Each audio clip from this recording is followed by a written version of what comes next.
बऱ्याच लोकांचो ना चपाती करूचो प्रॉब्लेम हा, त्याच्यासाठी हो सिलिकॉनचो पेपर, ह्याच्यात पीठ पण मळू शकतो. लाकडी पोळपाटाचे खुरे बाद होतं धुवून धुवून, प्लास्टिकार जमणार नाही आणि हिंडालियमवर खडखडता, असे 100 प्रश्न असतात बायकांचे. ह्याच्यावर मी आज करतोय घडीची चपाती. गरगरीत फुगतात, पुरणपोळी पण व्यवस्थित येतात, पीठ पण तुम्ही मळू शकता, पुऱ्यो पण व्यवस्थित होतात. घरात एक असलो सिलिकॉनचो पेपर आणून ठेवा.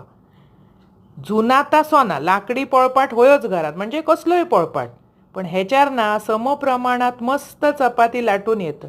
आपण प्रवासाक खंयतरी जातो, तुमका नाही दुसऱ्याचो पोळपाट वापरूंक येणार, असलो वापरा आणि व्यवस्थित गरगरीत चपात्यो येतात. मी पुरणपोळ्यो, चपात्यो, पुऱ्यो सगळ्या ह्या सिलिकॉनच्या पेपरवर करतोय आणि एकदम पटकन धुतलो की झटकन सुकता. असो एक घरात आणून ठेवा, आवडतलो तुमका आणि अशो चपात्यो करून खावा आणि आवडल्यास माझा चॅनल सबस्क्राईब